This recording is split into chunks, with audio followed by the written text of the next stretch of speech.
He iniciado una serie de estudios llamados Somos, en donde estoy presentando una teología bíblica de la iglesia realmente. En esta serie estamos observando desde el Antiguo Testamento hasta el Nuevo Testamento lo que significa la iglesia, ya sea como pueblo de Dios, en segundo lugar como discípulos de Cristo y en tercer lugar como una comunidad del Espíritu. Es decir, lo que estoy haciendo es una teología bíblica trinitaria de la iglesia. En estudios anteriores he hablado de la iglesia como pueblo de Dios, explicando algunas de las funciones que constituyen a la iglesia como tal. He hablado que como pueblo de Dios la iglesia es la asamblea de adoración, es decir, la eclesía. También es la morada de Dios. He hablado que como pueblo también la iglesia somos los elegidos de Dios. Y este día veremos que como pueblo de Dios somos una nación santa o la nación santa. Y luego la próxima semana veremos la iglesia como ciudad de Sión. En toda la Biblia nosotros vemos que para ser una nación santa se deben de cumplir principalmente tres requisitos. El primero de ellos es haber sido apartados por Dios para ser su propiedad. Recordemos que la palabra santo también se traduce como apartado. Entonces la primera característica es haber sido apartados por Dios para ser su propiedad. Esto significa haber entrado en una relación de pacto con Él. De ahí la palabra santo, de ser apartados por Dios, toma entonces mayor significado. Pero en segundo lugar, también la segunda característica significa que debe de ser haber sido apartados por Dios para ser un solo pueblo cuya conducta sea santa, es decir, moralmente distinta a las demás naciones de la tierra. Y la tercera característica para ser considerada una nación santa es haber sido apartados por Dios para una misión especial, para una misión única, para una misión distinta a cualquier otra. En este estudio nosotros veremos el progreso de estas tres características a lo largo de la historia de redención en la Biblia, es decir, a lo largo de la historia de salvación. Así que vamos a comenzar hablando acerca de la nación santa arquetípica de Dios vista en el libro de Génesis. En el jardín del Edén nosotros vemos ya específicamente el protopueblo de Dios, es decir, el arquetipo de la nación santa. Vemos las tres características muy claramente. En primer lugar, vemos que Adán y Eva fueron apartados como su propiedad. Dios creó al hombre y a la mujer para hacer de ellos su posesión. Esto significa que Dios los aparta para el ser su Dios y ellos entonces su pueblo. La segunda característica vemos que ellos fueron apartados también para ser un pueblo moralmente distinto a los demás pueblos. Obviamente no habrían demás pueblos, sin embargo voy a seguir con las características tal cual las mencioné. Vemos nosotros que ellos reciben la orden de multiplicarse como un solo pueblo sobre la faz de toda la tierra. Y además Dios les entrega un mandamiento para que sepan cómo conducirse según Dios Él lo quiere. Es decir, Dios les dio un mandamiento santo para que ellos tengan una manera santa de vivir. Pero también en tercer lugar, vemos que ellos fueron apartados por Dios para una misión única, una misión distinta a cualquier otra cosa que existía.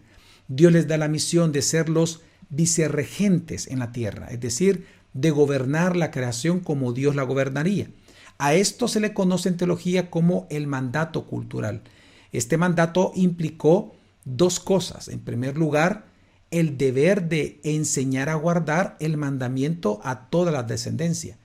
Y en segundo lugar, de expandir y proteger el jardín del Edén como el santuario prototípico de Dios. Ahora, hay una cuarta característica que no es esencial para ser considerado una nación santa, sin embargo es muy curiosa y muy interesante, que vemos también a lo largo de la historia redentiva, y que esta es que como nación Dios les da un nombre a la humanidad, y esto en Génesis 1:27 se le llama Adán. Cuando Dios habla del hombre y de la mujer, es decir, de la humanidad, se le da el nombre de Adán. Entonces, ahora, ¿por qué esto es importante? Porque el que Dios le ponga nombres a las cosas, y en este caso a su creación, a las personas, muestra en toda la Biblia que Él es dueño y que Él les entrega un destino y una misión. Y esto lo vemos nosotros a lo largo de la vida, a lo largo de la Biblia, que cuando Él da una misión especial o un destino específico a una persona, le cambia el nombre. Ahora, ¿cuál fue el resultado de esta nación santa arquetípica que encontramos en Génesis? Bueno, lo que nosotros recordamos es que Adán y Eva no ejercieron esa autoridad delegada por Dios sobre la serpiente. Por lo tanto, traicionaron así a Dios y la consecuencia fue la caída de toda la humanidad. Pero luego de esto, después de un tiempo, vemos nosotros en la Biblia la nación santa prometida de Dios. Después de mucho tiempo de esta historia, esta parte de la historia de Adán y Eva, vemos que Dios eligió a un hombre llamado Abraham para hacer un pacto con él. Dios le promete hacer de él una nación grande, darle una tierra, una simiente de la cual todas las demás naciones serían bendecidas, y también le prometió ser eternamente él, el Dios de sus descendientes, y ellos su pueblo. Y también vemos de que Dios le cambia el nombre de Abraham a Abraham. Así, por lo tanto, Dios, lo que vemos aquí, le promete a Abraham crear de él una nación santa. Ahora, al pasar el tiempo, lo que vemos en la historia redentiva es ya la nación santa como tal del antiguo pacto. La constitución del pueblo de Israel como nación santa, nosotros observamos que fue cuando Dios, después de liberarlos de Egipto, los lleva al monte Sinaí. Esto lo vemos en Éxodo capítulo 6.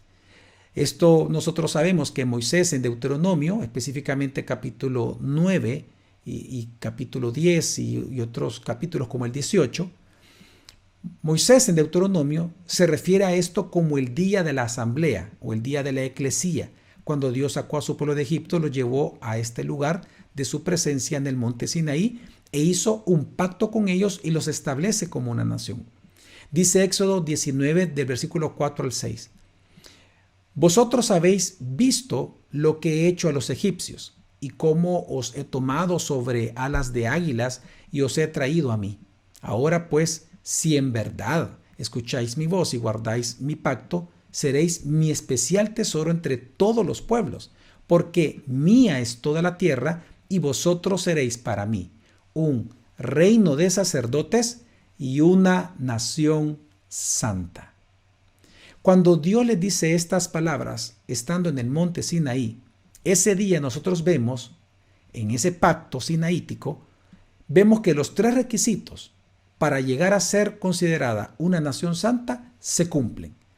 En primer lugar, ellos fueron apartados como su propiedad.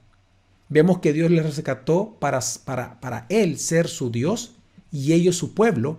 Mientras ellos cumplieran el pacto, ellos serían su pueblo. En segundo lugar, vemos que ellos fueron apartados para ser un pueblo moralmente distinto a los demás pueblos de la tierra.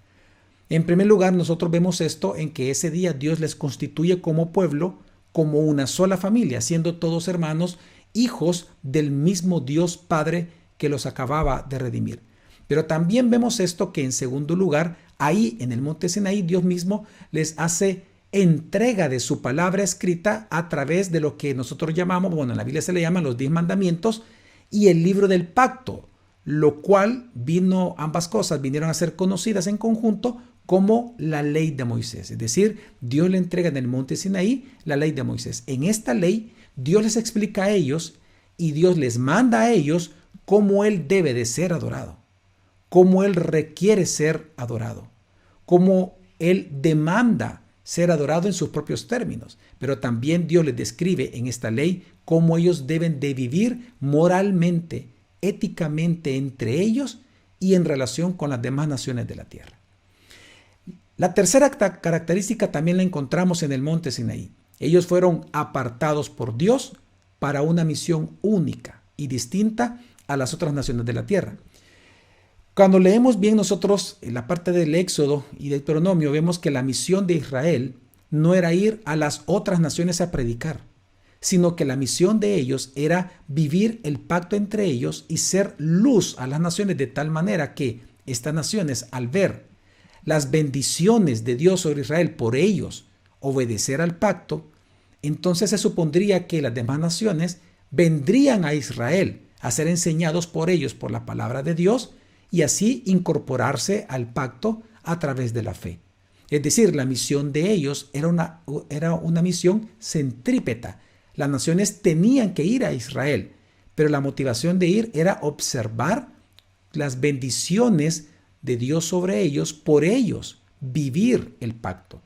Un ejemplo muy característico en la Biblia sobre esto, cómo funcionaba, sobre esta misión, cómo funcionaba, es la visita de la reina de Saba en tiempos de Salomón. Ahora, pero esta misión implicaba también que ellos hicieran dos cosas. En primer lugar, ellos debían de enseñar a toda su descendencia, a toda la descendencia israelita, la palabra escrita de Dios. Ellos debían de ser el pueblo de la palabra. Por eso Dios delegó a sacerdotes para esta misión. Pero en segundo lugar, también ellos debían proteger la tierra prometida a Abraham. Cuando la recibieran, ellos debían de protegerla porque la iban a recibir como herencia. Ellos debían de echar a los enemigos del pacto y además no debían de mezclarse con ellos. Por lo tanto, también en esta tierra prometida, ellos debían de vivir el pacto dentro de la misma. De lo contrario, según el mismo pacto de Dios, según la misma ley, ellos serían desheredados como pueblo y echados incluso de la tierra prometida, como lo sabemos que fue Adán y Eva con el jardín del Edén en el libro de Génesis. Pero también nosotros vemos que aquella cuarta característica que les mencioné al inicio en Génesis también aparece aquí. El nombre que Dios les dio como nación santa fue Israel. Ahora, ¿qué sucedió con ellos? Bueno, lo que nosotros vemos al ver la historia redentiva en esta época es que Israel, hermanos, incumplió el pacto.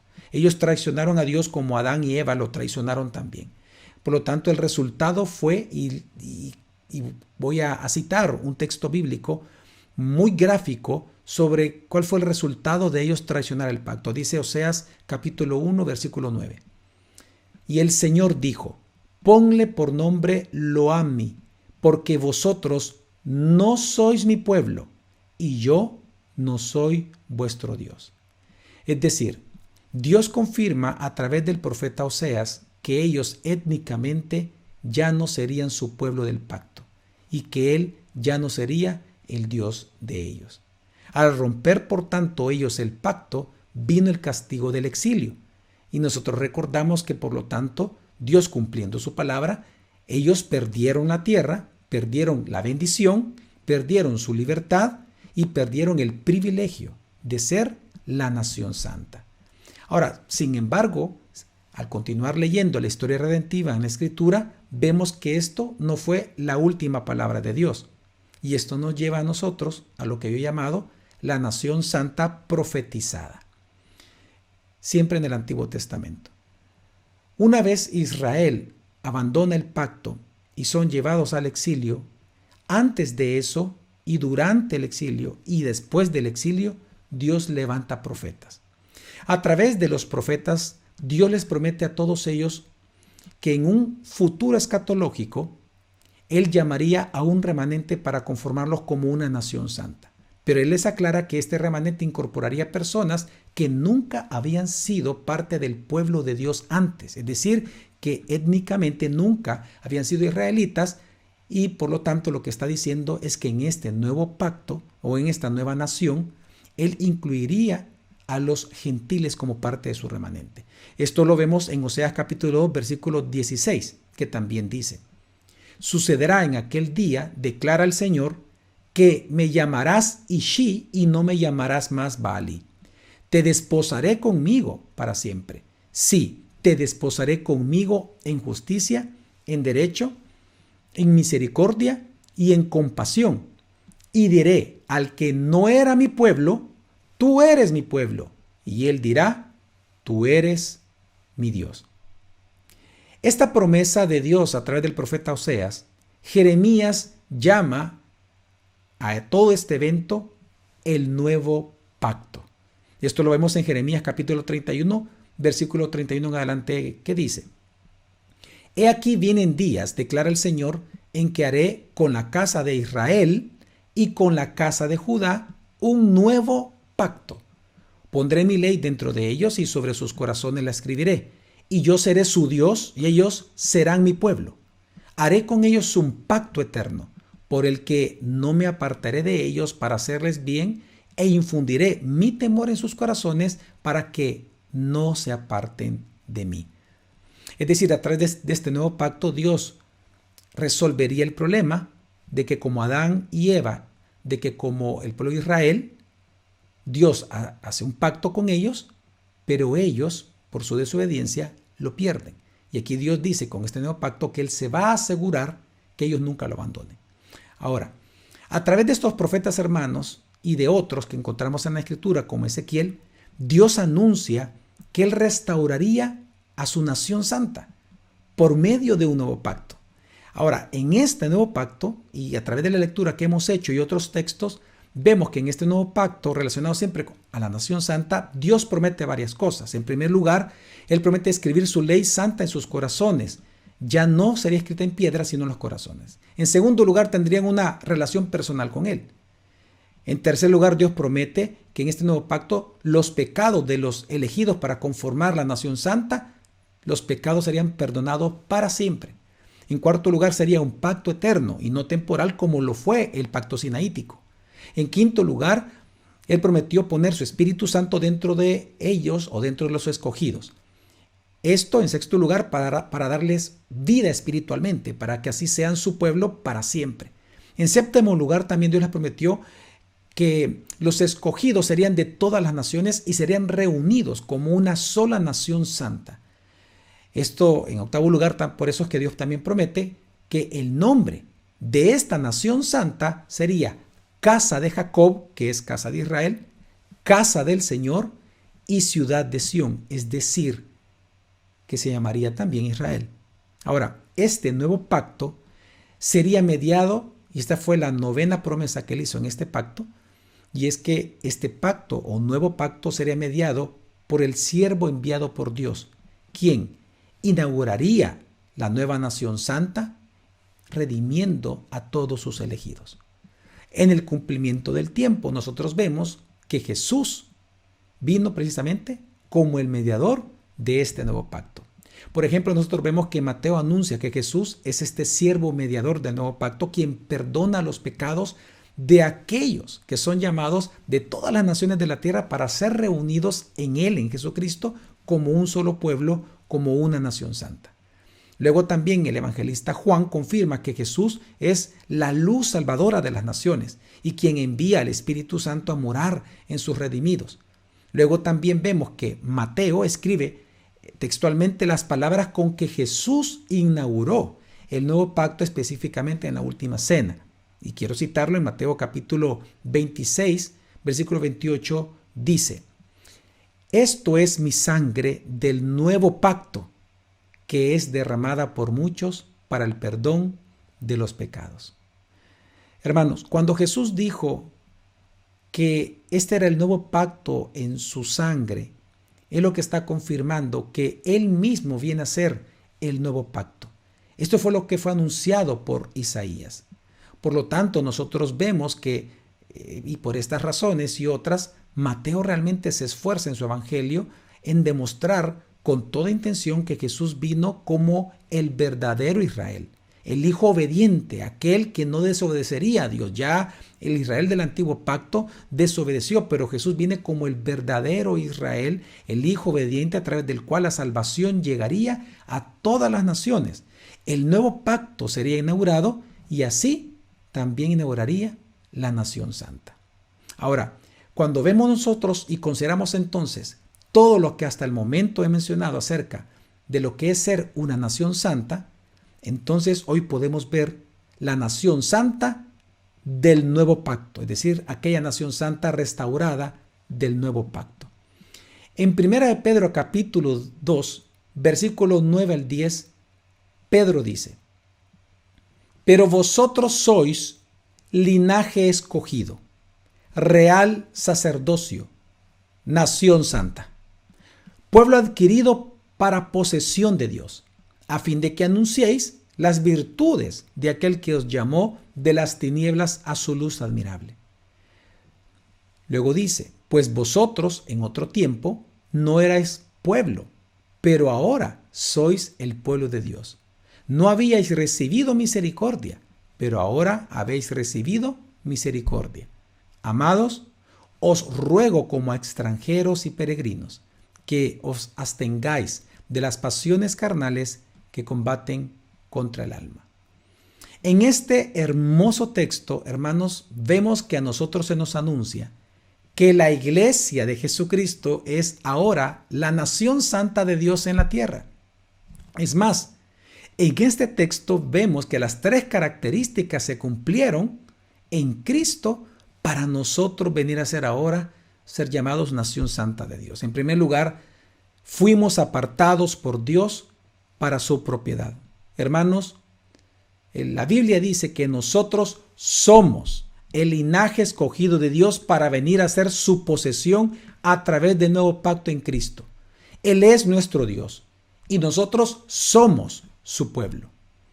La segunda característica también vemos que fuimos apartados para ser un pueblo moralmente distinto a los demás pueblos.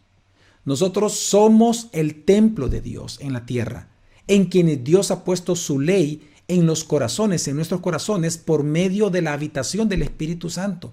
Y como tal, por lo tanto, somos llamados a mostrar una conducta moralmente distinta de las demás personas, un carácter santo en la manera de vivir. Por eso es que leí más allá del texto que decía que éramos nación santa, y vemos que después Pedro comienza a anunciarles a ellos que deben de tener un comportamiento adecuado conforme al llamamiento, porque vemos que también fuimos llamados y apartados para mostrar una vida santificada cada día. Pero la tercera característica para ser llamados nación santa también se cumplió en nosotros en Cristo. Fuimos apartados para una misión única y distinta, y lo leímos ahí en el texto. Hermanos, somos los elegidos para anunciar las virtudes de Jesucristo. Somos los elegidos para hacer discípulos en todas las naciones, enseñándoles a guardar la palabra de Dios. Y a diferencia de Israel, nuestra misión no es centrípeta, nuestra misión es centrífuga. Nosotros somos enviados a las naciones no solamente a hacer luz con nuestro comportamiento, viviendo el nuevo pacto, sino a ser sal, es decir, a mezclarnos con ellos, pero para predicar, para nosotros predicarles el evangelio. Ahora, esta misión también implica 2 cosas. En primer lugar, que somos los que debemos enseñar y cuidar que la palabra de Dios, hermanos, sea obedecida por la iglesia. Somos los que edificamos la iglesia para ser el pueblo de la palabra que tanto Dios anhela. En segundo lugar, también somos quienes defendemos nuestra fe y defendemos nuestra herencia espiritual recibida en Cristo por medio de la espada de la palabra. Y si nos damos cuenta, hermanos, a diferencia de Israel en el Antiguo Testamento, que él usó el poder de la espada de acero para proteger su herencia, que era la tierra prometida, las armas de nuestra milicia no son carnales, no son de acero. Las armas de nuestra milicia son espirituales, pues nuestra herencia también es espiritual. Con ellas nosotros debemos de derribar, es decir, con la Biblia, todo argumento que se levanta en contra del conocimiento de Jesucristo y en contra de nuestra fe en Él. Por lo tanto, hermanos, somos los llamados a defender el santuario de Dios en la tierra. Somos el templo. Y esto es bien similar a aquel deber delegado de Dios originalmente a Adán y a Eva. Ahora, la cuarta característica que también les mencionaba, muy interesante, también se cumplió y la vemos en nosotros.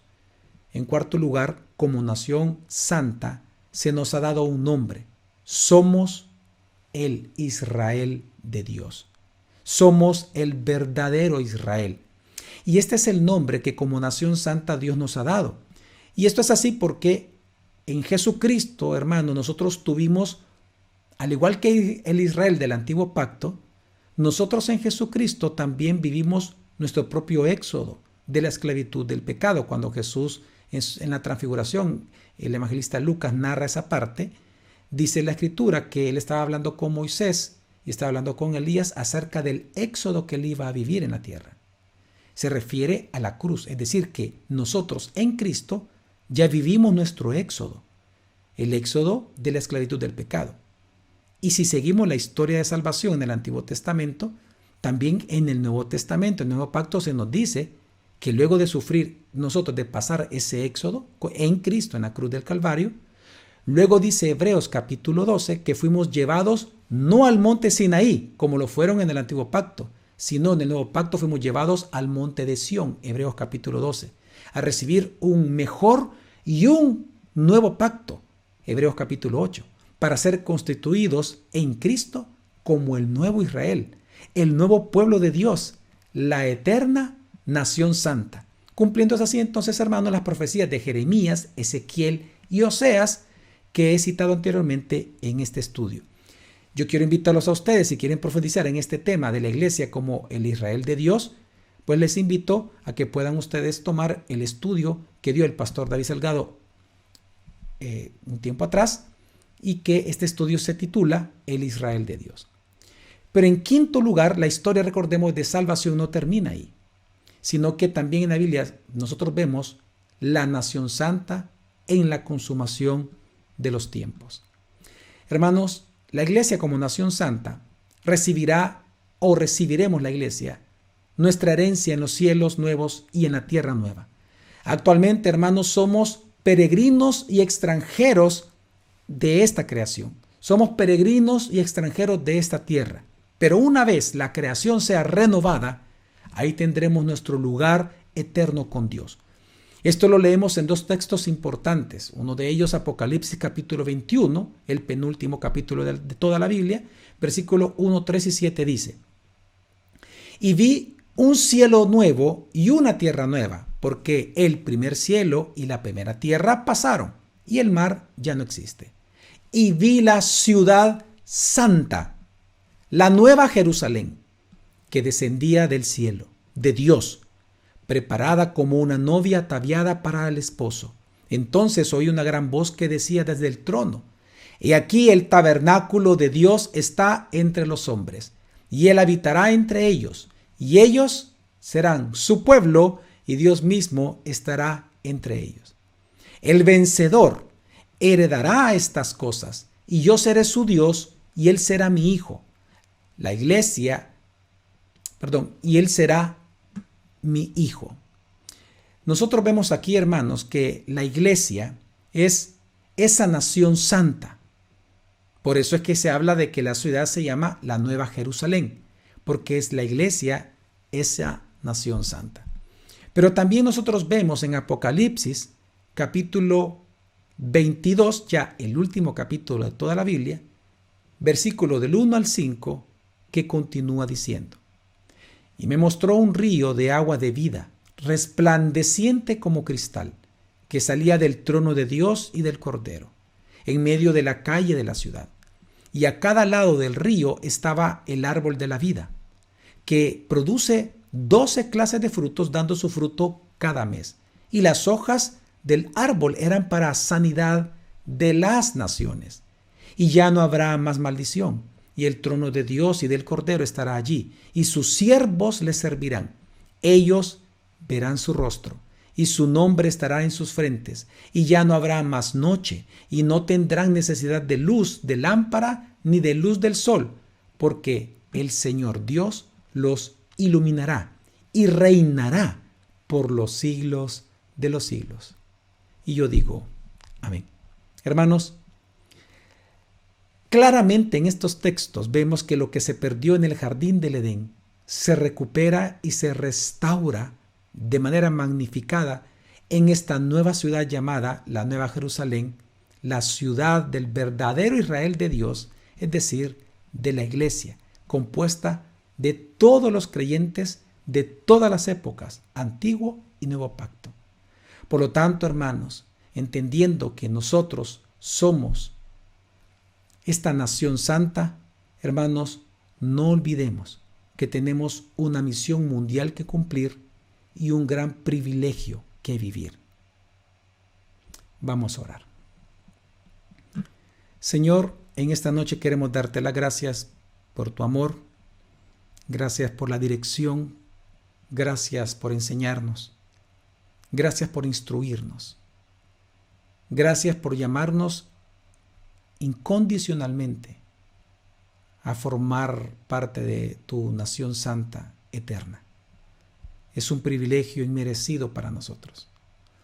Como nación, somos, Señor, tu pueblo y tenemos la misión de proteger tu santuario, tú viviendo en nosotros, es decir, la herencia espiritual que nos ha dado la palabra con la palabra.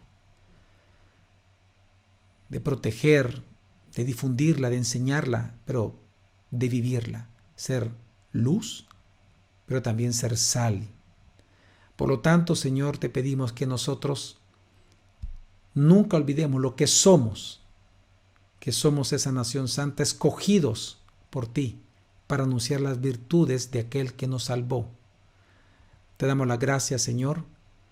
Te pedimos que nos ayudes a vivir tu palabra cada día. En el nombre de Jesús oramos.